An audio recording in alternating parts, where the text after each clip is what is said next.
There's 7 things that you never want to say or put whenever you are applying for business credit. Now, in this video, I want to break down what each of these are so you can avoid the pitfalls of getting denials. Now, for context, can you still use this if you're looking to apply for something as simple as a business credit card?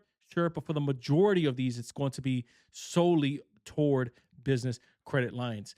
I swear to you, for the first one, this has to be a tripwire question, which is where they ask you, what is the loan or what is the line of credit going to be used for? And then they have like little boxes that you can check. And one of the boxes on there, if you've ever seen it, is I'm looking to use it to pay off debt. I've seen that backfire for people more times than at this point I even remember. I think at this point it's in the hundreds of people that I've consulted with that have used pay off debt for the line of credit that I'm looking for. This screams over leverage to financial institutions, to credit unions. And this lets them know we may want to pass on this candidate or this person just because if they're over leveraged here and they're essentially robbing Peter to pay Paul, then why would we extend capital out to them? Because we're probably going to be at the bottom of the barrel when it comes to getting our capital back. I hate to be the bearer of bad news, but if you're selecting that on a credit application, it's most likely why you keep getting denied. The second one is a P.O. box and a home address. Now, this is tricky, but I first want to deal with the P.O. box portion of this. You should never use a P.O. box to like anywhere near your business anyways, because it is the lowest grade of an address that you can possibly use for your business. The top graded addresses is going to be a brick and mortar, and it's going to be an equal tie, if I'm being real with you, an equal tie between a virtual office address and a home office address. Again, if the purpose is to get access to business credit. Now you're probably thinking, wait a minute, Irv. I thought that if I used a home address, then banks automatically count that as a denial or as a weak application. So why are you putting it on here? But you're saying I can use it, but I can't use it. Which one is it? I'm going to give you the answer that you probably don't want to hear, which is it's contextual. And I don't like giving these type of answers because I wish I can give you, but I just don't know anything about your situation. So you have to take this for what it is. You have to do a little bit of thinking for your business, and you have to do some research. You'll have to see where I'm located in the country. By the way, this is going to vary by state. This is an exercise that I have our clients do. This is going to vary by state. This is going to vary by city, and this is going to vary by industry. Where I'm located in the country and what I do. Do they, when I say they, I mean the governing forces, like the government, do they allow for me to have a home address for this line of work? And I can tell you firsthand experience, not every state is going to allow you to have a home address. And if the banks see that, then you're using a home address, it actually makes it illegal. So you can't use it. So that's why I say it's contextual. So when in doubt, if you want to go the more cost-effective route, that's when you would use a virtual office address, but make sure it's not like the cheap virtual office addresses that look like a P.O. box. It actually has to look like a business that you can work out of. I have a ton of videos on it, which will probably link toward the end of this video. Next up, we have that you're using a sole proprietorship when you're really a LLC. This is a big no-no. If you are a sole proprietor, put that you are a sole proprietor. If you are an LLC, even if you are a single member LLC, put that you are a single member LLC. I see this like pretty common, by the way, where someone says, okay, well, it's just me. I'm the sole owner. And so I'm going to put on the application that I am a sole prop and but I have an LLC. So the way that this looks is they'll put on the application sole proprietorship, but then on the business name, they put Irvin Friends LLC. That is awful. And that creates so much incongruency with you, the business owner, and the bank and financial institution that you're looking to partner with, that they have no other option but to deny you. So get your story straight when you go in or when you're applying online, or if you're applying online. Are you a sole proprietor? If so, put that you're a sole proprietor. Are you a single member LLC? If so, put that you're a single member LLC. Are you a multi-member LLC? If so, put that you're a multi-member LLC and list all of the owners on the business credit application. Next up, mixing your personal information with your business information. And really what I put on here is numbers. Here's what I mean by that. Sometimes, and I could probably like tackle these two on together because they kind of play off of each other. Here's what I mean. Sometimes when someone, especially if you're a bit newer, I see how this happens, which is why I'm making this video. You'll put on there that your income is your revenue and your revenue is your income, those are two completely different data points that the banks use as attribution to determine what they're going to approve you for, and if so, how much they're going to approve you for. That's the first thing. The second thing, though, is you're mixing your personal information. So you're using your personal address and your personal numbers as your business address and your business numbers. And so you're using your income where your revenue goes and your revenue where your income goes.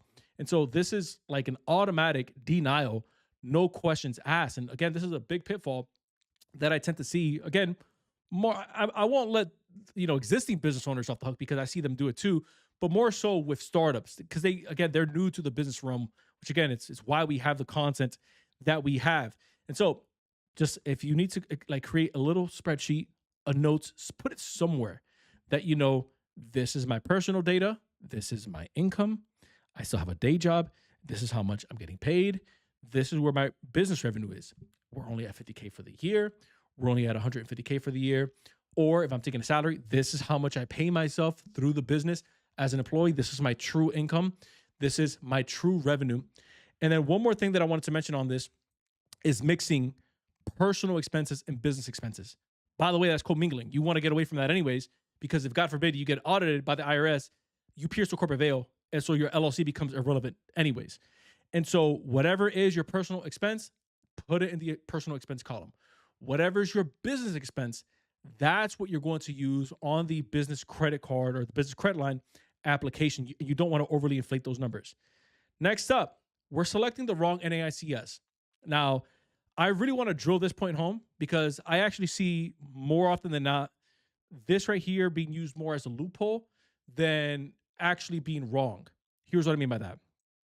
Most people know that if you select or at least if you've been watching our channel for that matter, if you select the wrong NAICS code, which is the industry classification of how your business is classified and bucketed in the eyes of the banks and government agencies for contracts and legal reasons, then they know that if I pick the wrong NAICS code, I'm either going to get denied, I'm not going to get the contracts that I want, or I'm going to get weak low limits. All three are terrible. I get it. I'm with you. But there seems to be this culture that says that you should just flat out lie on the application or when you're speaking to a business banker and say, hey, I'm in X business, but I am operating X industry. That is so freaking incongruent, and it gets you shot in the foot. You'll probably get off on the front end, but at scale, it ends up breaking and it ends up biting you back. And so I would rather deal with this up front. If I'm a business owner and I plan on being here long term, what is the industry that I'm actually in? And then what is the subcategory inside of that business or inside of the industry, I should say. So rather than saying, oh, I'm in real estate fix and flipper, let me just put on there that I am a consulting agency. You're not a consulting agency. You fix and flip homes for a living. And so can we work around and still select inside of that industry selection that we're in real estate? Yes, but you want to go about it in a way that doesn't get your file flagged, which is like, I have a full video on that, which I'll probably also link in this video. The reason for that is because, and I know that I'm harping on this, and it's because I see so many people do this, and then they wonder why they all of a sudden hit a freaking wall when they try to scale their capital, is because you'll have to go back and fix this later on. And so you could probably get away with like the first 100, 150K, but when you really start to juice this thing, banks really start to look like under the lens, and they start to see, okay, why is this business structured the way that it is, but on the ledger, they don't actually spend the money the way that a typical consulting business does? Why are they buying so much lumber? Why are they buying so much roofing material? Like, we have thousands of data points on actual consulting firms, and this isn't how they spend their funds. Let's start slashing their limits. Let's not approve them for business credit. And so rather than playing that game and then later on having it bite you in the butt, set it up the right way, which is you take a look at the industry that you're in, and then you look at the subcategories inside of those industries and you select it properly. And then lastly is application inconsistencies, which is the following. If you on one application, you put that your business generates 125K in revenue, and then in another one, you put that your business generates 250K, and then in another one, you put that your business is generating $500,000 in projected revenue, all of this gets fed, even though financial institutions have their own algorithms for how they underwrite, it all gets pulled into essentially the same servers. Not to get too lost into the weeds here, right? Because then that'll be a whole separate video. And so when they start to see, okay, wait a minute. So to this credit bureau, they reported that they made this much. To this business credit bureau, they reported to this much, and then but to this data furnishing company, they have this much on file for them. Yeah, something isn't adding up. And so you hit a brick wall and you get denied, or you hit a brick wall and you end up getting approved for a low limit, or you hit a brick wall and then you get those pending notices that, hey, we're gonna let you know in the next 14 to 18 business days what our decision is, but we all know you got denied. That's why have one story and stick to the story. And may the story be truthful, because again, if your whole purpose is to get access to business capital, not just once, but predictably and sustainably, which is what we help our clients do day in and day out, you want to make sure that we build it right from scratch, or if it's a business that's already established, go back in, fix it, audit it, and then clean it up so that we can then have longevity, sustainability built into how we access capital, which is the whole purpose of why we create this type of content, and which is the whole purpose of why our company even exists. And so if you're interested in any of that, go ahead, book a call down below. We'll take a look at your business, where you're at, where you're looking to go, and see if we can help. If we can, we'll let you know. If we can't, we'll let you know as well. And if you are a business owner and you don't know if you have the right address set up for your business, I actually have a video that I did breaking that down, how to audit it in your own business so that you can set up the right address for your business. Check it out right here.